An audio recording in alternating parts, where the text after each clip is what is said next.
Shalom, selamat pagi Bapak Ibu dan Saudara yang terkasih dalam Tuhan Yesus Kristus. Sukacita pagi hari ini, amin. Amin. Kita datang ke rumah Tuhan, kita datang untuk memuji dan menyembah Tuhan. Mari kita bangkit berdiri bersama-sama, kita akan mengawali ibadah kita pada pagi hari ini dengan penuh sukacita, dengan penuh ucapan syukur karena Tuhan Yesus baik, amin. Amin. Kami mengucap syukur Tuhan untuk setiap kebaikan-Mu yang tiada taranya dalam hidup kami Tuhan. Sungguh Engkau Allah yang tidak ada bandingannya dalam hidup kami, karena Engkau Allah yang begitu baik dalam hidup kami Tuhan. Ini setiap kami Tuhan yang kami datang dengan haus Tuhan akan hadirat-Mu, akan haus akan firman-Mu Tuhan, dan kami hendak menaikkan setiap puji-pujian kami Tuhan. Biarlah setiap apa yang kami lakukan hari ini Tuhan boleh berkenan dan menyukakan hati-Mu Tuhan. Terima kasih Bapa, terimalah setiap pujian kami, setiap rasa syukur kami, setiap hormat kami hanya bagi Engkau Tuhan. Terima kasih Bapa kami, Allah kami yang baik, Allah kami yang hidup. Di dalam nama Tuhan Yesus, mari yang siap memuji Tuhan, katakan bersama-sama, amin. Pujilah Tuhan, hai jiwaku, janganlah melupakan setiap kebaikan Tuhan, amin. Amin.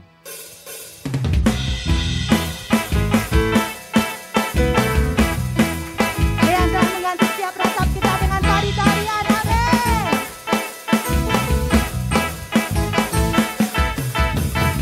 Ketika dalam tekanan, ku akan bertepuk tangan, ku memilih untuk bernyanyi. Ku buang seluruh kesahku, gantikan dengan pujian, ganti ratap dengan tarian. Kan ku angkat sekarang kolam pujian, kepadamu hari ini penuh badai, dengan imanku akan berkata, hai jiwaku, janganlah kau gelisah, pujilah namanya yang mulia, jangan menyerah, tetap berharap dan bersyukur, sebab Yesus penolong yang sejati. Ketika dalam tekanan, ku akan bertepuk tangan, memilih untuk bernyanyi. Ku buang geluh kesahku, gantikan dengan pujian, ganti ratap dengan tarian. Kan ku angkat sekarang kolam pujian, walau di tengah badai, imanku akan berkata, hai jiwaku,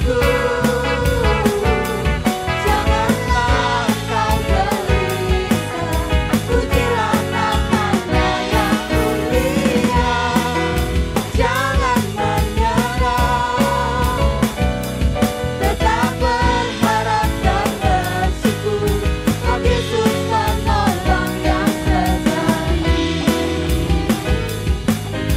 Apapun kondisi kita hari ini, tetap percaya bahwa Tuhan Yesus baik dalam hidup kita, amin. Katakan pada jiwa kita, jangan gelisah, jangan berkeluh kesah, dan Dia menolong yang sejati dalam hidup kita, amin.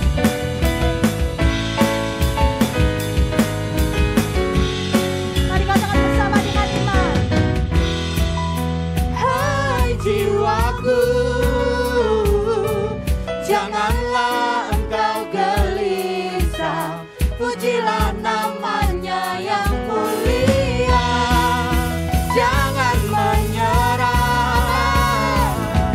tetap berharap dan bersyukur, sebab Yesus penolong yang sejati. Hai jiwaku, janganlah kau gelisah, pujilah namanya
Saudara dipersilakan untuk duduk, kita akan mendengarkan pengumuman berikut ini.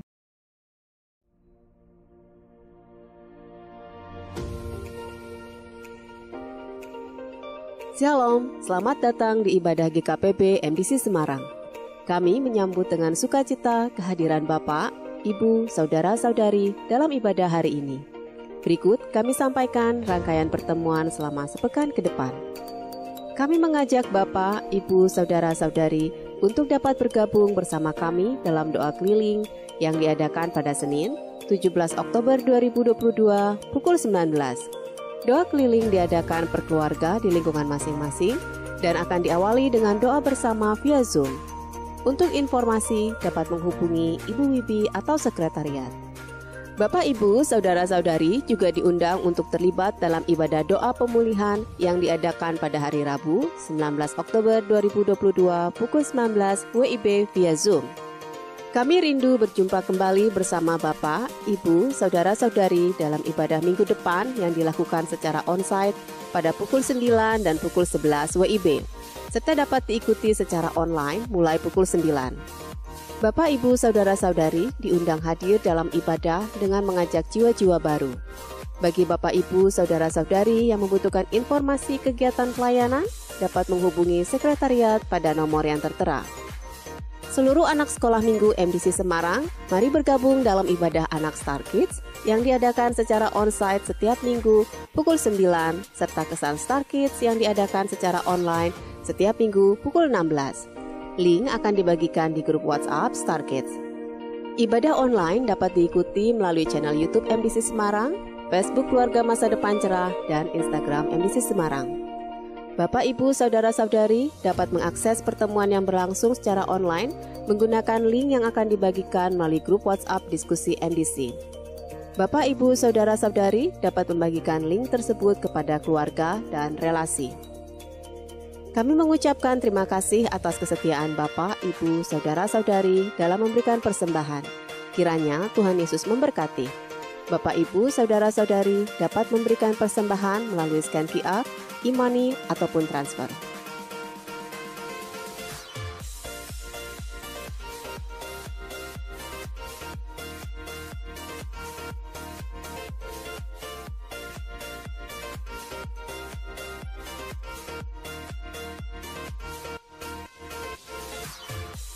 Sekian pengumuman hari ini, mari bersama kita arahkan hati kita kepadanya untuk terima jamahan Tuhan dalam ibadah hari ini.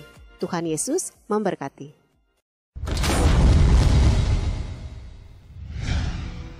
Mari kita bangkit berdiri bersama-sama. Kita membuka hati kita akan setiap kebenaran firman Tuhan yang akan dibagikan. Kita menyiapkan hati kita untuk mendengarkan firman-Nya dan menjadi pelaku firman. Apapun keadaan kita hari ini, tetap percaya bahwa Tuhan Yesus baik dalam hidup kita. Amin. Sehingga kita dapat memuji Tuhan dengan segenap hati, menyanyikan setiap kebaikan Tuhan, karena Dia Allah yang sungguh sangat baik dalam hidup kita.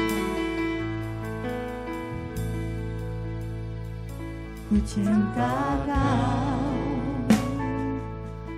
rahmat-Mu nyata bagiku, hidupku di dalam tangan-Mu. Sejak pagi ku terbangun sampai ku terbaring, ku nyanyi kebaikan-Mu Tuhan. Sepanjang hidupku Kau setia, sepanjang hidupku Kau sangat. Mari rasakan kebaikan Tuhan dalam hidupmu. Nafasku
Kebaikan-Mu menyertai Tuhan, setiap sertai langkahku. Aku berserah datang menyembah, hidupku bagimu. Kebaikan-Mu Tuhan, berkati hidupku. Mari katakan dengan iman. Kebaikan-Mu Tuhan, berkati hidupku. Amin. Kebaikan-Mu Tuhan, sertai langkahku. Aku berserah datang menyembah, hidupku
semua kemurahan dan kebaikan-Mu. Kau Allah yang setia, Kau Allah yang memelihara setiap kami Tuhan.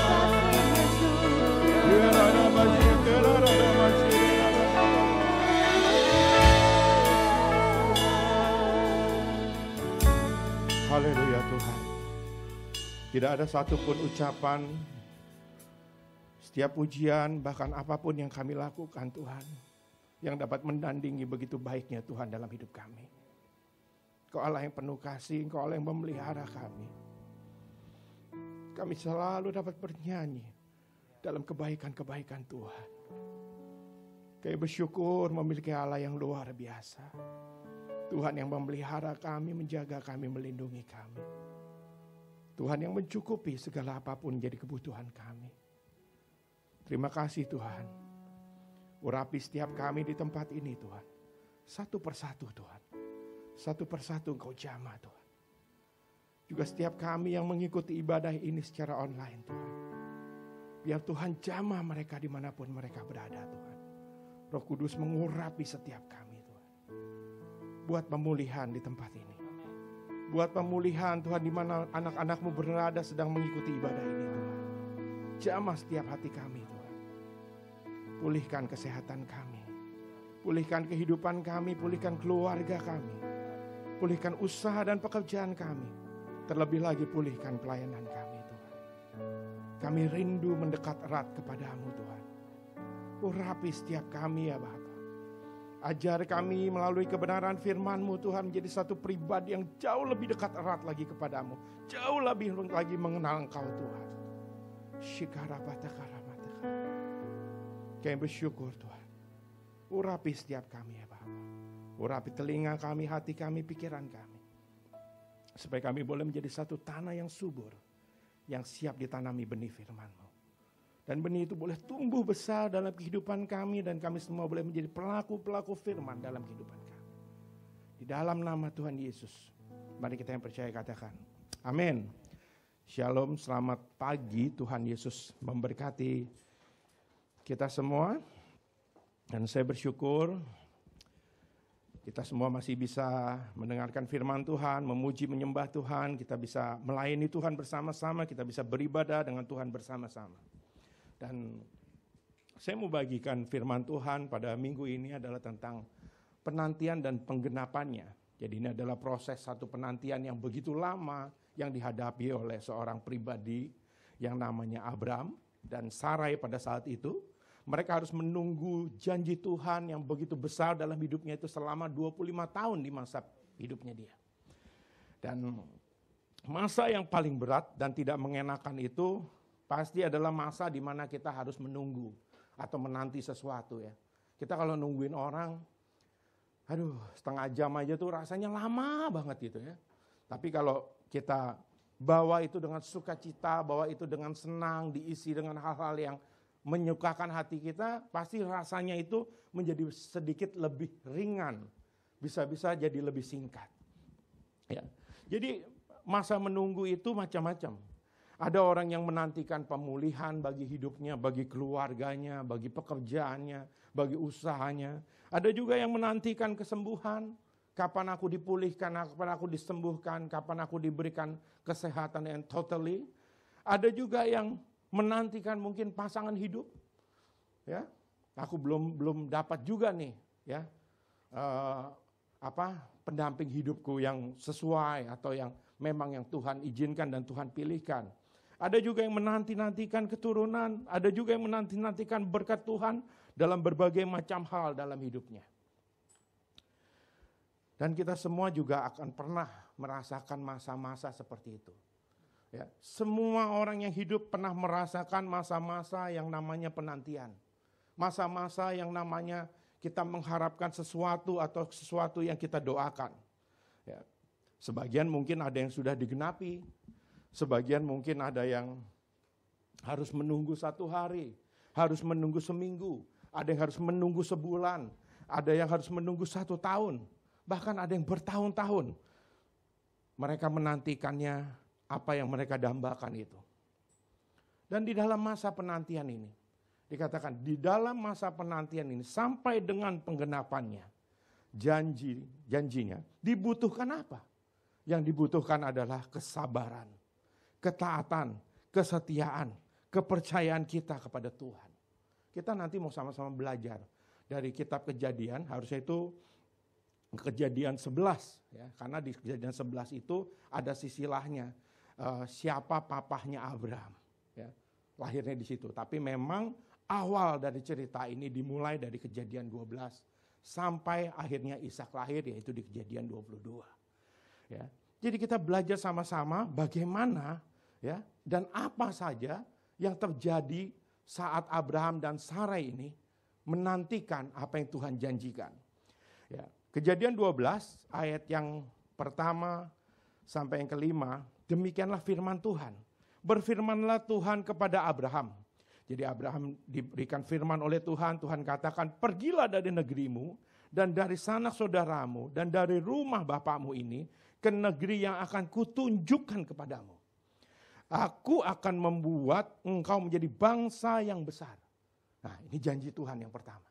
Tuhan akan membuat Abraham ya menjadi satu bangsa yang besar dan memberkati engkau serta membuat namamu masyhur. Dan engkau akan menjadi berkat. Aku akan memberkati orang-orang yang memberkati engkau. Dan mengutuk orang-orang yang mengutuk engkau. Dan olehmu semua kaum di muka bumi ini akan mendapat berkat. Jadi melalui Abraham lah seluruh kaum di muka bumi ini diberkati sedemikian rupa. Lalu pergilah Abraham seperti yang difirmankan Tuhan kepadanya. Dan Lot pun ikut bersama-sama dengan dia. Abraham berumur 75 tahun. Jadi pada saat Tuhan suruh Abraham pergi dan diberikan janji itu, usia Abraham adalah 75 tahun. Udah tua ya, 75 tahun. Ketika ia berangkat dari Haran, Abraham membawa Sarai istrinya dan Lot anak saudaranya dan segala harta benda yang didapat mereka dan orang-orang yang diperoleh mereka di Haran. Mereka berangkat ke tanah Kanaan. Ya. Jadi ini tanah yang akhirnya jadi tanah perjanjian yang Tuhan berikan bagi bangsa Israel. Jadi Abraham sudah berangkat lebih dulu. Dia pergi ke tanah Kanaan lalu sampailah di situ. Dan apa yang uniknya dari ini semua? Di Kejadian 11 ayat 30 Tuhan memberitahukan. Padahal Tuhan memberikan janji bahwa Abraham akan menjadi satu bangsa yang besar. Satu bangsa yang besar. Pada saat itu Tuhan belum bilang keturunanmu akan seperti banyaknya seperti bintang di langit dan sebagainya, belum. Tapi Tuhan sudah menjanjikan bahwa kamu akan menjadi satu bangsa yang besar. Tapi dalam kondisi seperti itu, di Kejadian 11 ayat 30 diberitahukan bahwa Sarai, ya, Sarah, atau yang sebelumnya namanya adalah Sarai sebelum diganti sama Tuhan, dia adalah perempuan yang mandul. Dia nggak bisa punya anak. Firman Tuhan mau kita mengetahui dengan jelas bahwa ia telah menutup kandungan Sarai untuk tidak memiliki anak pada saat itu. Bagaimana mungkin? Udah tua, ya, dengan kondisi yang tidak bisa punya anak, diberikan janji untuk menjadi bangsa yang besar. Abraham sampai sempat ngomong sama Tuhan, aku akan mati, ya, dan bujangku katanya, ya, yang paling senior lah, yang akan mewarisi hartaku, dia bilang. Tapi tidak seperti itu. Jalan Tuhan tidak seperti itu. Sarai adalah istri Abraham yang sebelumnya bernama Abram. Sebelum dia diganti namanya. Kejadian 11 ayat 29. Abram itu adalah seorang bapak patria atau kepala keluarga. Atau orang yang dituakan. Dikenal kenapa? Karena imannya kepada Tuhan. Dia punya iman yang begitu teguh kepada Tuhan. Dan kalau kita baca lebih lanjut dalam satu kitab Kejadian ini, di Kejadian 16 itu ada satu pasal yang bercerita tentang siapa Sarai ini. Ia menceritakan suatu pertengkaran yang sangat klasik sebetulnya. Pertengkaran klasik antara suami dengan istri yang sedang apa? Sedang menantikan janji Tuhan tergenapi dalam hidup mereka. Ya. Jadi Sarai di situ komplain. Ia menceritakan perkataan Kejadian 16 ayat 2 itu menceritakan perkataan saya tentang Tuhan belum memberikan anak. Belum memberikannya anak. Dia kesal. Ya. Dia komplain sama Abraham. Dan Sarai telah menunggu selama berapa? 10 tahun sejak waktu mereka menerima janji itu. Dan di Kejadian 16 itu mereka sudah nunggu 10 tahun lamanya. Dari Kejadian 12 mereka nunggu 10 tahun lamanya. Itu nggak gampang. Ya, nunggu gampang. Sehari, 2 hari, 3 hari. Coba kalau mulai begitu lama. Kejadian 12 ayat 4, Abraham berumur 75 tahun. Ya, Tuhan memanggilnya. Dan dalam Kejadian 16 ayat 16 disebutkan bahwa Abraham itu sudah berumur 86 tahun. Mereka menunggu begitu lama. Ketika Hagar melahirkan Ismail. Ada satu miss di sini. Kesalahan ketika Hagar melahirkan Ismail. Jadi Abraham paling tidak saat itu berumur 85 tahun. Di Kejadian 16 itu. Ada 10 tahun masa yang berlalu. 10 tahun itu bukan 10 menit. Yang jauh lebih singkat. 10 menit aja bisa rasanya seperti 10 tahun. Kalau kita disuruh nunggu. Apalagi kita disuruh nunggu sangat mendesak. Menunggu bukanlah hal yang menarik katanya. Ya, terutama bagi kita manusia. Yang dijanjikan untuk waktu yang sangat lama. Bisa aja sikap itu berubah. Karakter itu berubah. Mindset itu berubah. Kepada janji yang memberikan janji ini. Ya. Dan di dalam kitab Kejadian 11 sampai 22 ini. Ada tentang bagaimana Abraham dalam penantian janji sampai dengan penggenapannya. Kita bisa belajar beberapa hal penting di situ. Ya. Salah satunya adalah saat masa-masa penantian janji Tuhan. Kemudian waktu penggenapan janjinya. Dan yang terakhir di situ dikatakan kesungguhan hati Abraham kepada Tuhan. Setelah kita menerima atau dia menerima apa yang Tuhan janjikan dalam hidupnya. Jadi pada saat yang pertama itu dikatakan saat masa-masa penantian. Saat masa-masa penantian janji Tuhan. Dan pada saat masa-masa penantian janji Tuhan itu kita diberitahukan di situ sabar menanti janji Tuhan. Ya. Kejadian 12 sampai Kejadian 21 ayat 2 itu adalah masa penantian sampai dengan lahirnya Ishak. Anak yang memang betul-betul merupakan janji dari Tuhan. Untuk apa? Untuk membuat Abraham menjadi satu bangsa yang besar. Keberhasilan dalam kesabaran itu tidak diukur dari seberapa lama waktu yang kuat atau ditahan kita menunggunya. Bukan. Jadi keberhasilannya itu adalah dalam masa penantian itu. Tentang bagaimana kita bereaksi. Dan apa yang kita buat. Selama kita menanti. Itulah yang menentukan hasil dan kesabarannya. Jadi bukan masalah waktunya. Tapi apa respon kita. Apa reaksi kita pada saat kita menunggu. Apakah kita kecewa. Apakah kita menggagalkannya. Apakah kita melewatinya. Ya, 10 tahun bukanlah waktu yang ringan. Bisa dibayangkan ya mungkin.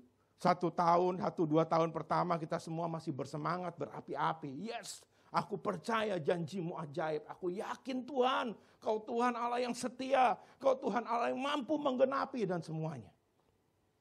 Masuk tahun ketiga kita mulai bertanya-tanya. Mungkin kita kuat sampai tahun ke-6. Tahun ke-6 banyak dari kita yang menyerah. Tapi kalau kita melihat bagaimana kasusnya Abraham dan Sarah ini jauh berbeda. Mereka tidak menjadi lebih muda. Dan kondisi mereka telah menjadi sangat tua untuk bisa melahirkan. Ya, khususnya Sarai. Dia menjadi kesal. Dan hal ini terdengar jelas dari semua perkataannya. Dari satu perkataannya di Kejadian 16 ayat 2 dia katakan Tuhan tidak memberikan aku anak. Dia mulai bingung. Makanya dia kasih budaknya Hagar. Ya. Dia pikir dia bisa merubah sedikit rencananya Tuhan. Dia pikir dia bisa menggeser sedikit rencananya Tuhan. Pelajarannya apa? Saat kita menanti, kita jangan kayak Sarai. Coba merubah sedikit rencananya Tuhan. Jika ia masih punya iman, dia mungkin seharusnya bisa berkata, Tuhan belum memberikan aku anak. Belum memberikan, berarti akan diberikan.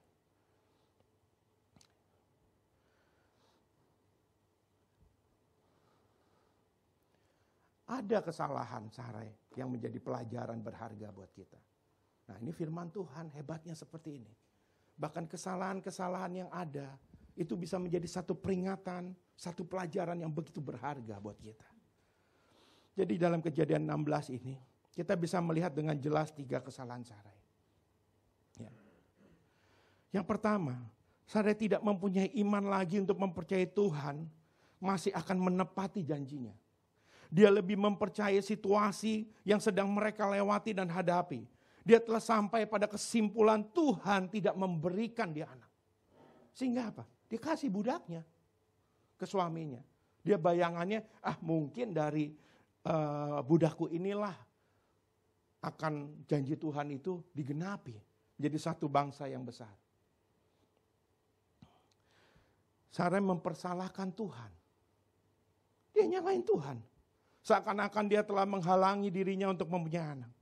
Kenapa Sarai tidak datang pada Tuhan dan bahkan mengintrospeksi dirinya atau mengkoreksi dirinya? Bukankah jika Tuhan menutup sesuatu kepada seseorang, ada maksud Tuhan di balik semuanya itu? Siapa tahu, ya, seharusnya mungkin ada karakter yang perlu dirubah. Atau pergumulan yang belum dibereskan. Atau memang belum waktunya Tuhan. Ya, memang belum waktunya. Kita kadang-kadang memaksakan kehendak kita. Tuhan, aku maunya cepat-cepat. Ya. Kita doa hari ini, kalau besok, kalau bisa, doa pagi, siang udah digenapi. Doa siang, sore sudah dikasih. Enggak semudah itu Ferguson katanya. Ya. Enggak segampang itu Ferguson. Ya, ingat. Ya. Satu harinya Tuhan itu 1000 tahunnya kita. Jadi kalau Tuhan bilang begini, tunggu 1 detik. Itu berapa lama kita harus nunggu? Ya, atau Tuhan baru lagi duduk nih, baru bangun deh dari tempat duduk. Mau pindah dulu gitu, mau ambil minum dulu. Ya, kamu habis ngoceh panjang lebar permohonannya begitu banyak, sampai Tuhan juga mungkin lagi, malaikatnya lagi nyatetin ya, Tuhan gak nyatetin, malaikatnya lagi nyatetin. Malaikatnya bilang sama Tuhan, banyak sekali, permintaannya luar biasa katanya. Sangat banyak, lebih banyak dari buku Yellow Pages tahun 98. Ya, sekarang udah gak ada soalnya ya kan. Hah? Atau filenya B2B, banyak banget katanya ya. Terus Tuhan, ya kan aus ya dengar begitu ya, dia bangun, dia mau minum dulu. Nah jeda minum itu pun berapa lama? Kadang-kadang kita nggak realize di situ. Kita maunya buru-buru, maunya cepat-cepat. Kemudian yang ketiga, Sarai rupanya, saya masih pakai Sarai ya, karena belum diganti nih namanya ya. Sarai rupanya sangat menginginkan anak untuk dirinya sendiri. Nah, apa yang bisa kita dapat dari sini, kita bisa pelajari dari sini. Bukan masalah keinginan untuk memiliki anak, bukan masalah apa yang dia lakukan, tapi kita lihat. Di zaman itu, tidak mempunyai anak adalah suatu masalah besar. Sehingga punya anak tidak hanya memberi arti kepada kehidupan sebuah keluarga, tapi juga dapat meninggikan derajat dan harga diri seseorang. Itu zaman itu. Ya. Seringkali kita lupa apa yang kita minta kepada Tuhan itu hanya demi gengsi kehidupan. Kita minta sama Tuhan demi gengsi kehidupan. Tapi kita lupa bahwa Tuhan adalah pemelihara kehidupan kita. Tuhan itu pemelihara kebutuhan kita. Tuhan itu memelihara setiap kehidupan kita. Tapi dia bukan pemelihara gaya hidup kita. Dia bukan pemelihara gaya hidup dan gengsi hidup kita. Itu yang kita lupa. Seringkali kita meminta sesuatu demi kita bisa membuktikan kepada orang lain bahwa kita juga bisa. Suatu doa yang bersifat hanya untuk mementingkan diri sendiri. Atau untuk gengsi hidup kita sendiri. Bukan doa yang sesuai dengan kehendak Tuhan. Ya, Yakobus katakan kan begitu ya. Jadi banyak orang berdoa, kenapa nggak dijawab? Karena kita berdoa untuk apa? Untuk maunya kita sendiri. Untuk kepentingan kita sendiri. Bukan untuk kepentingannya Tuhan. Bukan untuk kepentingannya banyak umat Tuhan. Jadi di dalam situ dikatakan bahwa padahal di dalam Kejadian 15 ayat 5, Tuhan itu memberikan satu kali lagi janji sama Abraham. Sebelum Sarai menyerahkan Hagar, Tuhan kasih lagi, coba hitung bintang di langit. Demikian banyaknya keturunanmu nantinya. Suatu ilustrasi akan jumlah keturunan yang akan dimiliki Abraham suatu waktu. Abraham pun mempercayai janji Tuhan ini. Di Kejadian 15 ayat 6. Dan hal itu diperhitungkan kepadanya sebagai kebenaran. Padahal di satu ayat sebelumnya, Tuhan memberikan satu lagi, mengulangi janjinya, menegaskan janjinya. Kalau dulu hanya berkata kamu akan jadi bangsa yang besar, kalau ini betul-betul dikatakan keturunanmu. Jadi anak-anakmu, bukan cuma bangsa lagi yang besar, tapi anak-anakmu akan seperti bintang di langit. Banyak seperti itu. Ada kita yang bisa ngitung bintang jumlahnya berapa? Nggak akan bisa. Karena begitu banyaknya. Ada pelajaran yang bisa kita dapat. Paling tidak dari kesalahan yang Sarai buat ini. Supaya itu bisa menjadi satu pelajaran berharga saat kita menantikan penggenapan janji Tuhan. Tetaplah teguh percaya kepada Tuhan. Jangan buru-buru nyalahin Tuhan. Jangan buru-buru komplain, Tuhan payah. Tuhan gak mampu. Aduh kalau memang Tuhan ada, mana Tuhan buktinya? Ya? Kalau di sini gak ada yang seperti itu. Di luar sana banyak. Ya. Sering orang mempertanyakan kebaikan Tuhan. Kenapa? Karena kita sering sekali melupakan segala hal yang baik yang Tuhan berikan dalam hidup kita. Manusia kan suka nginget-nginget yang gak enak. Ya. Yang pernah jatuh, yang pernah terguling, yang pernah ini diingat. Tapi coba yang baik-baik. Ya. Atau bahkan 1000 kebaikan. Dikasih 1 kejahatan jeder. Lupa kok semua yang 1000. Ya. Nila setitik katanya apa? Kalau pepatahnya nila setitik merusak susu sedrem ya. Sedrem. Ya itu dia maksudnya. Ya kan? Berarti susu yang baik, segala yang baik, cuman gara-gara 1 titik kesalahan aja, 1 titik hal yang tidak menyenangkan kita aja, kita udah lupain semua kebaikan. Padahal harusnya nggak boleh seperti itu. Jangan berdoa untuk kepentingan diri sendiri. Ini juga perlu kita belajar. Dalam masa penantian, ingat, apa yang kamu nantikan? Kalau itu cuma untuk gengsimu, itu untuk kepentingan dirimu sendiri, itu hanya untuk kesenanganmu, kesukaanmu, yang tidak masuk akal, yang tidak make sense. Ingat, Tuhan itu pemelihara hidupmu. Tapi dia bukan pemelihara gengsimu. Dia tidak memelihara gengsi kita.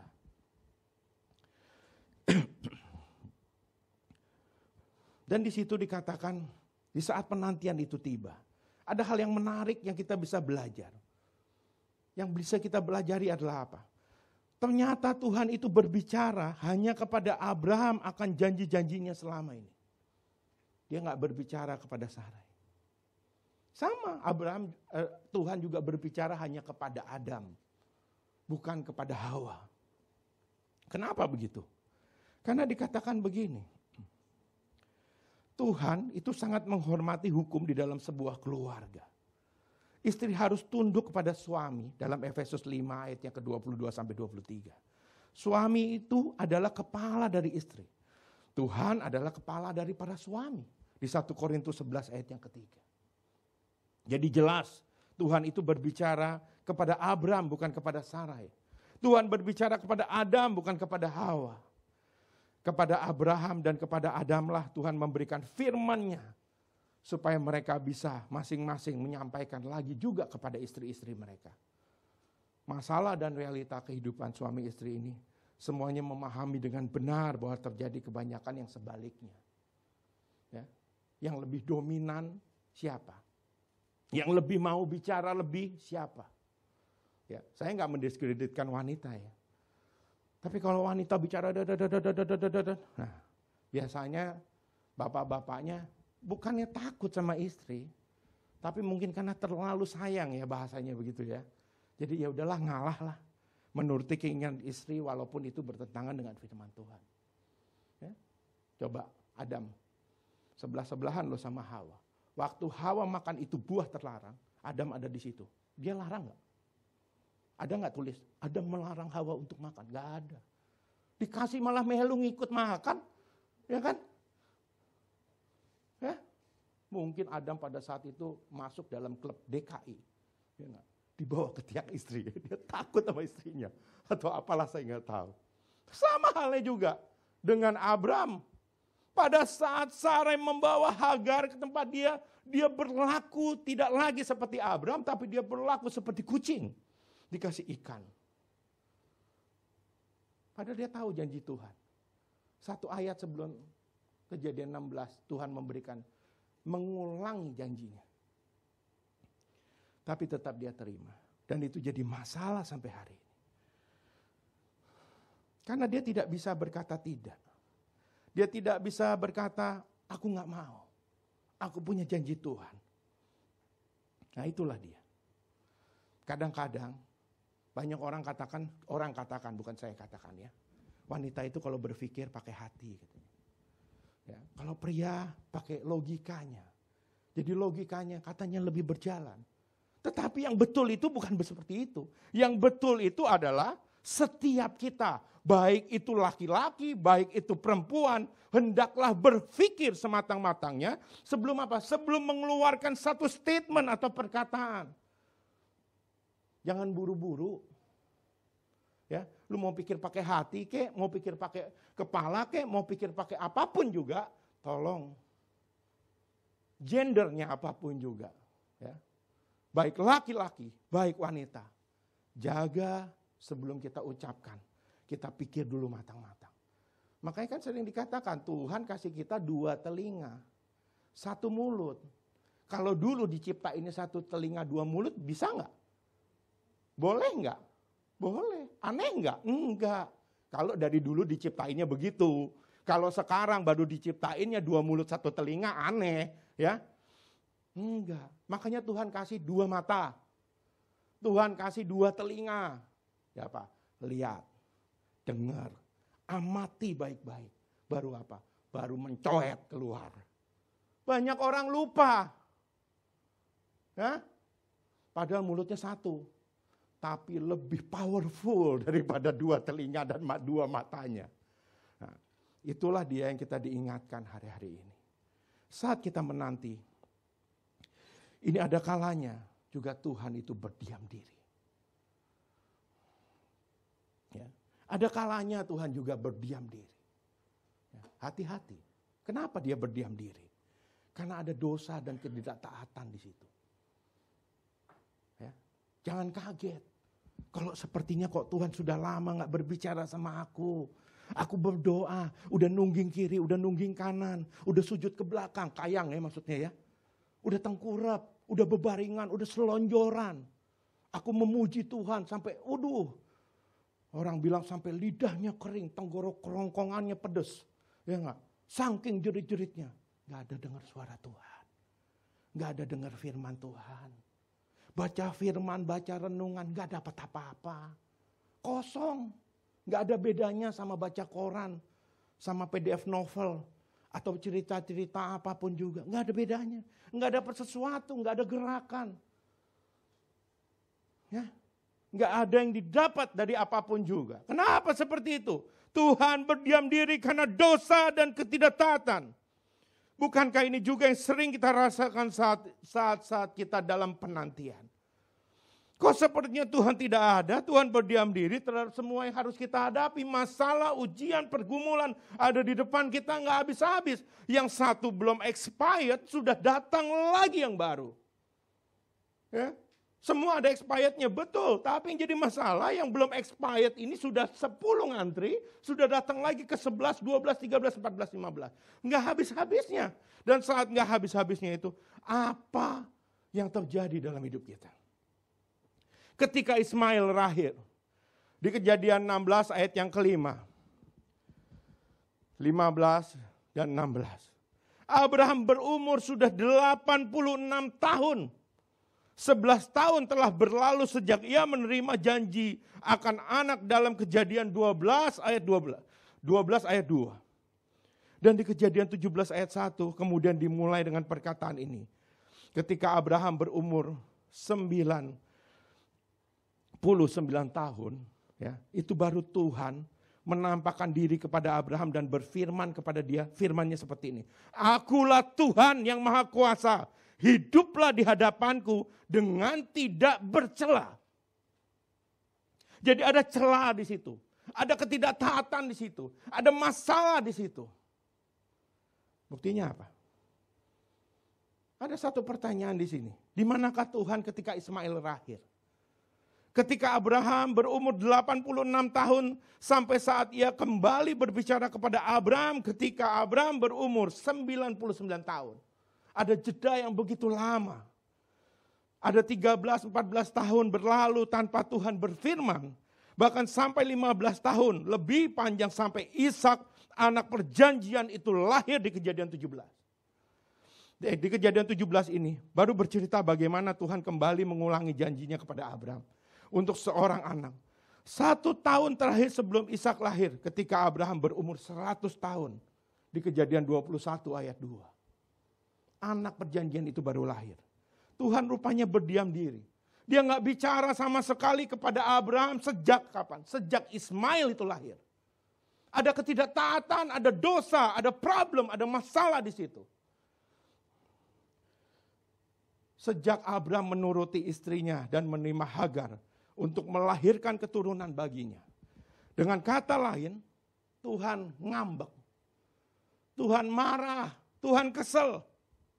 Ya, lucu. Kedengarannya lucu. Karena memang saya rasa harusnya pernah nggak sih ya Tuhan bersikap seperti itu? Harusnya enggak ya. Tuhan itu kan Tuhan yang penuh kasih. Tetapi fakta di sini, bahwa tidak ada satu ayat pun menuliskan kisah Abraham dari berumur 86 sampai 99 tahun menunjukkan bahwa Tuhan sama sekali tidak berbicara kepada Tuhan, kepadanya. Tuhan gak bicara sama sekali sama Abraham ini, gak bicara sama sekali. Dia quiet, dia diam. Tuhan tidak berfirman padanya. Sama sekali, dan bahkan tidak ada satu ayat di Alkitab pun yang mencatat kehidupan dari umur 86 sampai 99 ini. Gak ada. Saya udah baca berulang-ulang kali ini. Waktu saya mau bacain firman ini saya juga bingung. Jadi saya baca berulang-ulang kali kitab Kejadian ini. Saya baca, ya betul emang gak ada. Dicari-cari pun gak ada. Mengapa demikian? Padahal bukankah ada 5 pasal di Kejadian 12 sampai 16? Akan 5 tahun hidup Abraham. Sejak janji itu, sejak sampai Ismail lahir. Dan bukan di situ juga ada 5 pasal. Dalam 1 tahun terakhir sebelum Ishak lahir, Kejadian 17 sampai 21. Tapi tidak ada satu ayat pun dari Kejadian 16 ke Kejadian 17:1. Itu ada 13 tahun masa sunyi, masa Tuhan tidak berbicara pada Abraham. Ada dosa dan ketidaktaatan di situ. Jadi kalau saat ini kita dalam penantian dan sepertinya begitu sunyi, ayo kita mulai belajar untuk mengkoreksi diri kita. Apa yang mungkin membuat Tuhan tidak berkenan kepada kita? Ya. Banyak orang lebih ngalah, kasihan. Aduh, ya udahlah ikutin aja apa mau istri. Ya, saya katakan tadi mungkin karena sayang ya, bukan takut, karena sayang, menghargai, diikutin aja. Ya. Padahal itu nggak sesuai dengan firman Tuhan. Tapi kita nggak pernah mikir bahwa lebih berbahaya jika Tuhan berdiam diri pada kita hanya karena kita menuruti keinginan istri kita yang mungkin tidak sesuai dengan firman Tuhan. Yang berlawanan dengan firman Tuhan. Coba bayangin nggak si Sarai ini ngasih Hagar supaya ada keturunan dari budaknya. Dan itu mengkat perjanjiannya Tuhan. Tidak menerima suara Tuhan itu berarti menunjukkan kita kehilangan tuntunan Tuhan dalam kehidupan ini. Waktu Tuhan berhenti berbicara, hadiratnya hilang dari kita. Itu sangat bahaya dan sangat besar masalahnya. Lebih mudah loh kita bujuk istri kita atau istri bujuk suaminya yang ngambek daripada membujuk Tuhan yang berdiam diri. Lebih repot. Saya nggak nakut-nakutin, tapi inilah yang terjadi kenyataannya. Tapi ingat ya, apa yang dimaksudkan di sini bukan ketika Tuhan tidak berbicara dalam masa-masa sulit bagi kita. Orang lagi sulit-sulit, lagi susah-susah kok malah didiemin Tuhan. Atau ketika kita mengalami pergumulan atau masalah yang begitu besar dan Tuhan seakan-akan tidak bicara. Bukan seperti itu maksudnya. Yang kita harus segera belajar itu mengkoreksi diri kita, melihat diri kita dengan jujur dan bertobat jika ada dosa di dalamnya. Tapi jika memang tidak ada perhatian yang berikut ini, kita perlu belajar satu hal. Kenapa sih kadang-kadang Tuhan itu diam? Ya. Saat kamu ujian, ada dosen, ada guru, ada mereka yang berbicara kepada murid-muridnya saat mereka sedang menjalani ujian, atau mahasiswanya saat mereka sedang dalam proses ujian. Jadi dosen dan guru itu sebetulnya hanya berharap apa? Supaya murid-muridnya atau mahasiswanya itu dapat apa? Dapat menjawab dengan tepat setiap pertanyaan ujian seperti yang telah diajarkan mereka. Banyak kali demikian juga Tuhan tidak berbicara kepada kita ketika melewati masa-masa sulit. Pergumulan yang begitu berat. Karena apa? Karena semua itu adalah ujian yang harus kita lewati. Harus kita lalui supaya apa? Kita naik kelas, menjadi lebih baik. Jadi dia seperti seorang guru. Tuhan akan berharap kita bisa memberikan jawaban, bisa memberikan respon atau reaksi yang tepat seperti apa yang telah dan pernah diajarkan kepada kita melalui kebenaran firman Tuhan. Ya halnya seperti itu. Dulu waktu saya sudah lulus, saya diminta sama pihak universitas untuk jaga mahasiswa ujian. Saya ingat benar waktu saya jaga mahasiswa ujian itu, istri saya mungkin semester 2. Ya. Jadi dia ada ujian di situ. Ya kan? Saya jaga. Kan nggak mungkin kan? Saya datang ke dia, saya berikan ya nomor 1A, nomor 2B, nomor 3C gitu ya. Enggak ya, ya saya diam aja. Malah saya memposisikan diri nggak dekat-dekat sama dia. Jadi saya memposisikan diri saya lebih dekat kepada teman dia yang saya tahu sedang lagi megang contekan. Sampai itu orang pusing 7 keliling. Kurang 5 menit baru saya tinggal. Dan dia komplain sama istri saya. Itu siapa sih temen lu ya? Cowok lu tuh katanya, ya enggak? Nungguin di belakang gue sampai gue gak bisa jawab. Jadi dia gak bisa jawab. Dia cuma tulis, soalnya ditulis ulang sama dia. Saya liatin dari belakang, saya senyum-senyum aja. Tapi kan seperti itu. Sama halnya Tuhan. Kadang dia diemin kita pada saat kita lagi sedang ada dalam kesulitan. Bukan berarti Tuhan buang badan. Bukan berarti Tuhan gak perhatian sama kita. Tapi dia mau tahu apa yang menjadi jawaban kita, reaksi kita, dan respon kita untuk menghadapi masalah itu. Dan kalau dia lakukan itu, dia juga sudah pasti tahu bahwa kita cukup mampu dan cukup kuat untuk melakukannya. Dan kemudian dikatakan saat waktu penggenapan janji Tuhan. Waktunya Tuhan bukan waktunya kita. Banyak dari kita gagal memahami waktu Tuhan bagi kita. Waktu Tuhan bukan waktu kita, jalan Tuhan bukan jalan kita seperti tingginya langit dan dari bumi. Kitab Yesaya tulis begini, Yesaya 55 ayat 8 dan 9 tulis begini. Sebab rancanganku bukanlah rancanganmu, dan jalanmu bukanlah jalanku. Demikianlah firman Tuhan, seperti tingginya langit dari bumi, demikianlah tingginya jalanku dari jalanmu, dan rancanganku dari rancanganmu. Jadi ada perbedaan gap di sini. Kalau kita mau memahami antara jalan Tuhan dan jalan kita, itu berbeda sekali.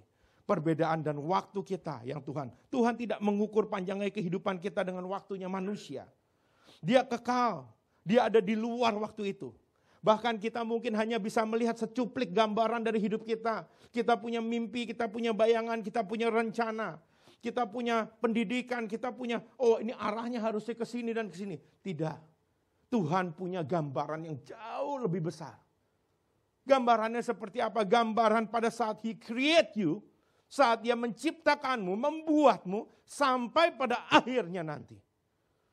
Kita nggak punya. Kita nggak punya yang awal, kita juga nggak punya yang akhir. Kita cuma punya yang now, yang saat ini saja. Yang saat ini yang bisa kita pijak, saat ini bisa kita lihat. Sedetik ke depan pun kita nggak tahu apa yang terjadi. Dan kita semua perlu mati terhadap waktu kita sendiri. ketika waktu Tuhan akhirnya tiba, dikatakan di situ. Abraham itu sudah berumur 99 tahun. Udah tua.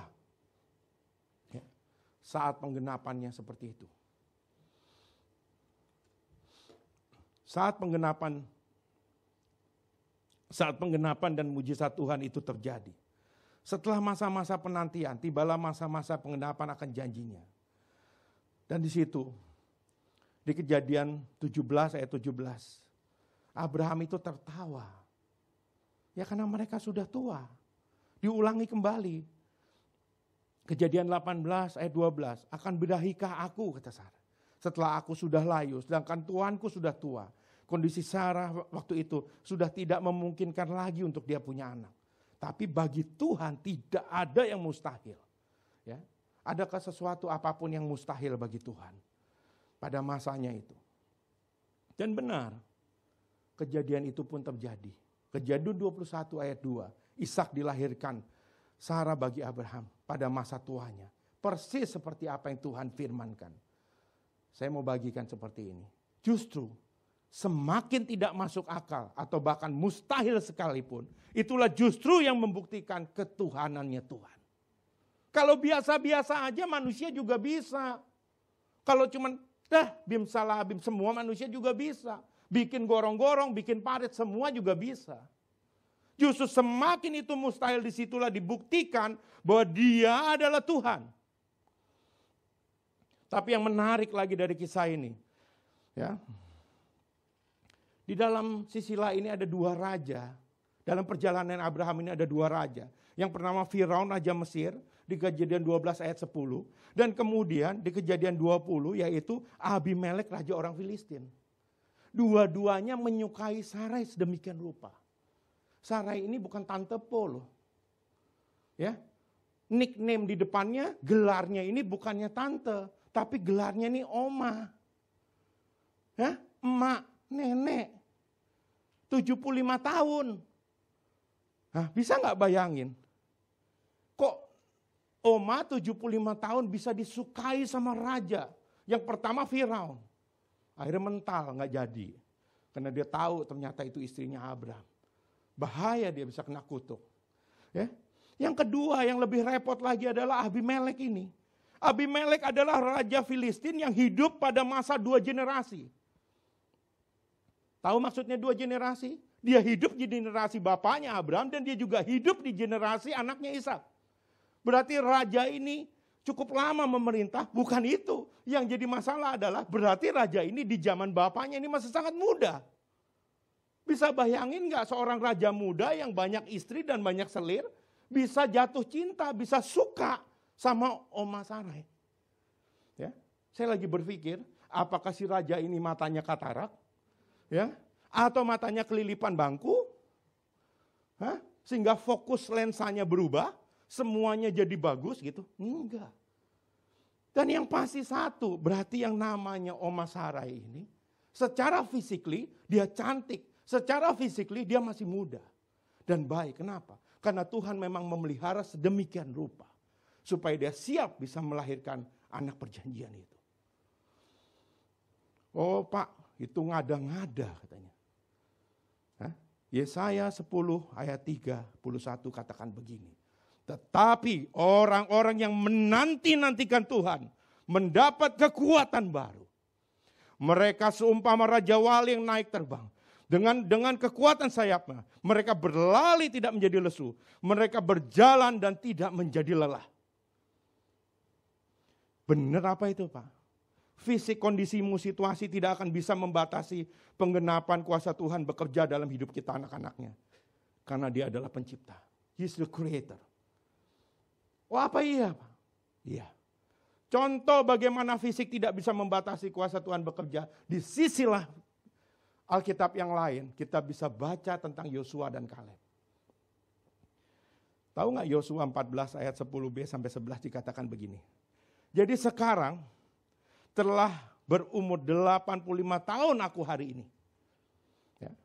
Pada waktu ini aku masih sama kuatnya seperti pada waktu aku disuruh Musa. Seperti kekuatanku pada waktu itu, demikianlah kekuatanku sekarang. Untuk berperang dan untuk keluar dan masuk. Berarti tidak ada apa? Tidak ada erosi sedikit pun, tidak ada pemakanan sedikit pun. Kekuatannya masih sama, fisiknya masih sama, pikirannya masih sama, kemampuannya masih sama. Karena siapa yang pelihara? Karena Tuhan yang pelihara. Tuhan punya mau di situ dan Tuhan mampu melakukannya. Yang terakhir, kesungguhan hati Abraham kepada Tuhan. Memang firman ini harusnya masuk dalam 3 sesi. Ya, poin 1, poin 2, poin 3. Tapi karena harus diringkas sedemikian rupa, ya inilah diringkas. Ada sebagian yang saya buang. Kesungguhan hati Abraham kepada Tuhan. Ini sangat penting buat mengingatkan kita. Saat kita menanti dan kemudian kita sudah dapat penggenapannya. Penggenapannya itu untuk apa? Banyak kita setelah dapat penggenapannya, dapat hasilnya, kita lupa kepada yang memberinya. Kita lebih fokus kepada apa yang Tuhan berikan. Kita minta mobil sama Tuhan, mobil mewah mungkin, dambaan kita apa entah. Begitu kita dapat, disenggol beca. Kita marah-marah. Kita suruh tukang becanya ganti. Ya, mau ganti pakai apa? Kita lupa siapa yang memberikannya. Dan kita lupa bahwa barang itu bisa dibenerin. Beda Pak. Kalau udah lecet dibenerin kan beda, itu namanya udah cat ulang. Di dunia ini ada gak sih yang abadi? Gak ada. Itu mobil bagusnya cuma 3 bulan. Menyenangkan di hatinya cuma 3 bulan. Setelah 3 bulan, biasa-biasa aja. Jadi jangan 3 bulan itu jadi dosa buat kamu. Nah inilah dia.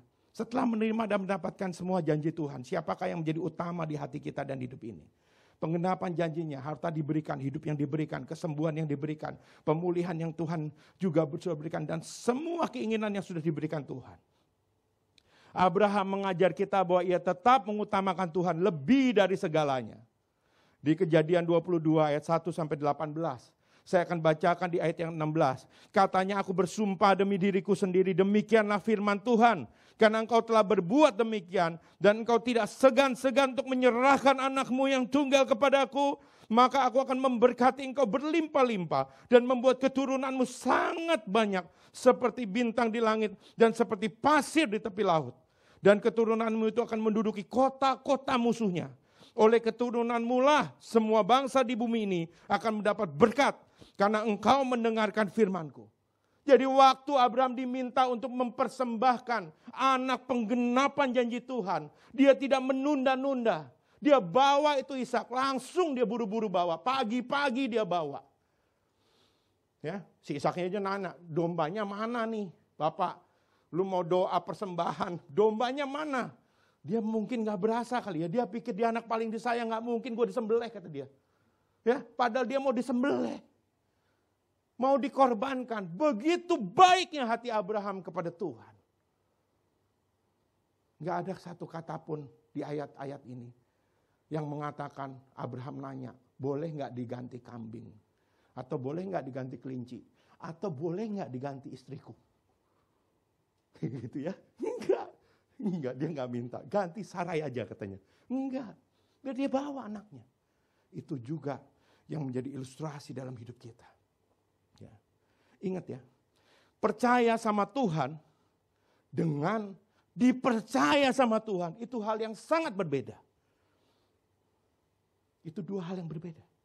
Kamu boleh percaya sama Tuhan, tapi yang lebih baik lagi, lebih penting lagi adalah apa? Dipercaya sama Tuhan. Bisakah kita menjadi pribadi yang bisa dipercaya oleh Tuhan? Oleh istri kita, suami kita, anak-anak kita, orang tua kita, atau orang-orang di sekitar kita. Kalau tidak bisa, bagaimana mungkin Tuhan yang jauh lebih besar bisa percaya sama kita? Mengasihi Tuhan dengan dikasihi Tuhan, itu 2 hal yang berbeda. Kalau kamu hanya mengasihi Tuhan, not so powerful. Tapi bagaimana jika kamu begitu dikasihi Tuhan? Itu yang powerful. Bagaimana hidup kita bisa dikasihi Tuhan? Kita harus belajar sama Abraham di sini. Saat penggenapan itu tiba, jangan penggenapan itu jadi kutuk berhala dalam hidup kita. Tapi biar tetap Tuhan menjadi yang terutama dalam hidup kita. Apapun itu. Kalau kita bisa melepaskan itu, saya percaya apapun yang kamu doakan, apapun yang kamu minta, apapun yang kamu harapkan, Tuhan pasti sediakan dalam hidupmu. Saya undang tim musik untuk boleh maju ke mimbar. Saat masa-masa penantian janji Tuhan. Yang kedua, waktu penggenapan janji Tuhan. Dan yang ketiga adalah kesungguhan hati Abraham kepada Tuhan. Itulah masa-masa di saat kita harusnya ada dalam masa penantian. Tetaplah taat, tetaplah setia, tetaplah sabar. Waktunya Tuhan, bukan waktu kita. Tapi Tuhan pasti tahu waktu yang terbaik untuk kita bisa terima. Saya undang kita semua untuk bangkit berdiri. Kita mau nyanyikan lagu ini sebagai doa dan penyembahan kita kepada Tuhan. Dia Tuhan yang tidak pernah terlambat. Dan tak pernah juga dia terlalu cepat. Jadi kita juga jangan berharap, oh Tuhan dipercepatlah seperti ini. Karena hal yang tepat itu pasti yang terbaik. Tuhan tak pernah terlambat dan tak pernah terlalu cepat. Tuhan selalu tepat waktu. Yang pasti dia Tuhan yang tidak pernah ingkar janji. Ingatlah bahwa janji Tuhan itu pasti akan digenapi dalam setiap kita. Kuasamu sungguh tak terbatas. Tidak ada yang dapat membatasi kuasa Tuhan bekerja. Keajaibannya tidak ada batas dalam hidup kita. Segala apapun Tuhan bisa lakukan.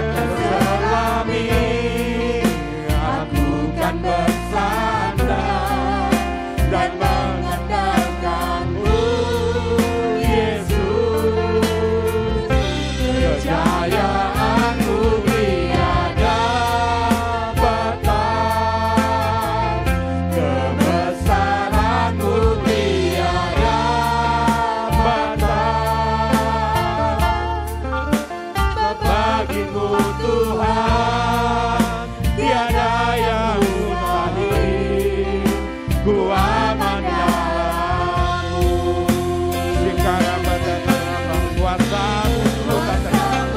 Sungguh tak terbatas. Kita nyanyikan lagu ini dengan sungguh-sungguh. Kita mengatakan bahwa Tuhan itu tidak terbatas dalam hidup kita. Tidak ada yang bisa membatasi segala pekerjaan, kemuliaan, kemurahan, kasih dan kebaikan Tuhan dinyatakan dalam hidup anak-anaknya. Apapun yang hari ini menjadi penghalangmu, apapun yang hari ini menjadi gambaranmu, saya pastikan dia Tuhan yang berkuasa. Rahmu tiada batas. Tidak ada yang mustahil bagi Tuhan, tiada yang mustahil, ku aman dalam-Mu. Kita katakan sekali lagi, kuasa-Mu tak terbatas. Kuasa-Mu sungguh tak terbatas. Keajaiban-Mu tiada batas. Kasih-Mu tak terselami. Aku kan bersandar dan mengandalkan-Mu, Yesus. Kejayaan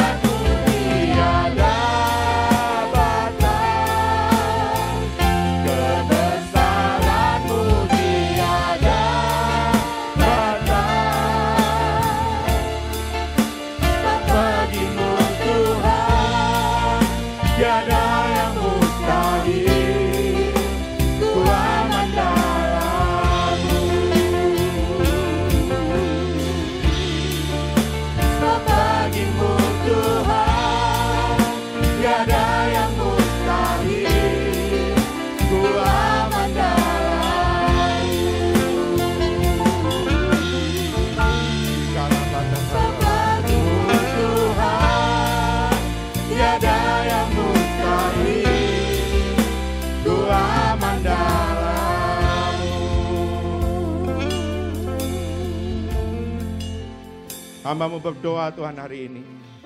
Kami percaya kami punya Tuhan yang berkuasa. Kami punya Allah yang besar, kami punya Allah yang dahsyat. Kami punya Allah yang merancang segala yang terbaik bagi anak-anak-Nya.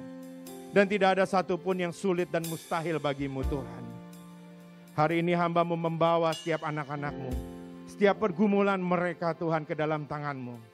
Apapun yang menjadi pergumulan mereka hari ini, aku percaya bahwa Tuhan mampu memulihkan. Tuhan mampu menolong. Tuhan mampu membuat segala mujizat yang baik bagi anak-anak-Nya hari-hari ini.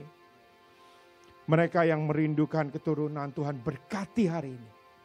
Tuhan bukakan Tuhan segala keturunan yang baik yang daripada Tuhan. Bagi keluarga-keluarga di tempat ini ya Tuhan. Hamba-Mu berdoa Tuhan. Juga untuk setiap anak-anak-Mu yang hari-hari ini sedang bergumul dalam masalah keuangan mereka.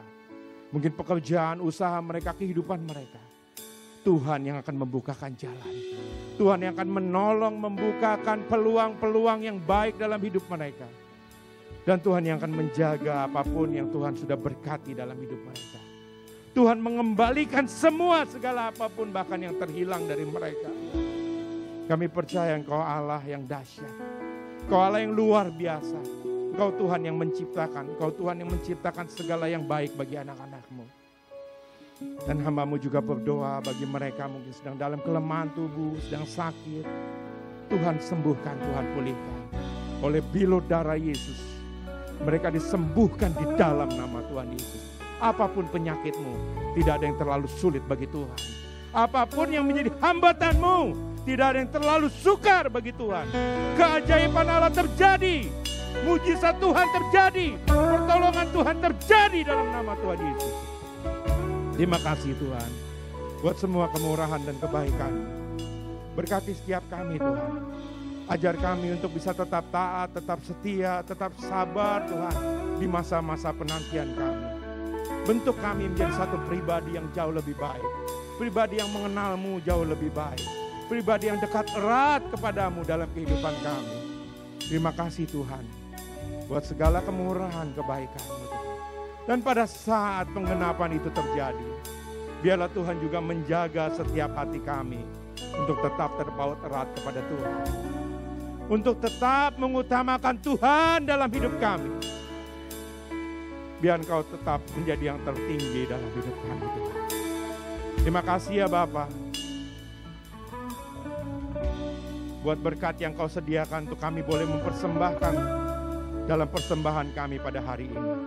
Engkau memberkati setiap tangan anak-anak-Mu yang hari ini memberikan persembahan. Engkau kembalikan Tuhan berlipat-lipat kali dengan segala kesetiaan dan kemurahan-Mu. Dan setiap persembahan ini Tuhan juga boleh dikelola untuk memperbesar kerajaan-Mu. Berkati setiap mereka yang mengelolanya dengan roh yang takut akan Engkau. Dengan roh yang penuh bijaksana dan hikmat yang daripada Tuhan. Kami bersyukur Tuhan memiliki Allah yang luar biasa. Engkau yang membukakan tingkap-tingkap langit dan mencurahkan berkat bagi anak-anak-Mu. Dimanapun mereka berada, Tuhan yang menyertai. Mari kita pulang dengan menerima berkat daripada Allah Bapa. Terimalah berkat daripada Allah Bapa, cinta kasih daripada Tuhan Yesus, pertolongan, perlindungan dan penyertaan daripada Roh Kudus. Apapun yang menjadi dambaan-Mu, Tuhan turut campur tangan di dalamnya. Tuhan memberkati usahamu, Tuhan memberkati pekerjaanmu, Tuhan memberkati keluargamu, Tuhan memberkati pelayananmu, Tuhan memberkati anak-anak dan cucu-cucumu. Dia berjalan besertamu, di depanmu, menyertaimu dalam segala apapun yang kau lakukan. Tuhan turut campur tangan membuatnya berhasil dan baik adanya. Di dalam nama Tuhan Yesus, mari kita yang percaya katakan, amin.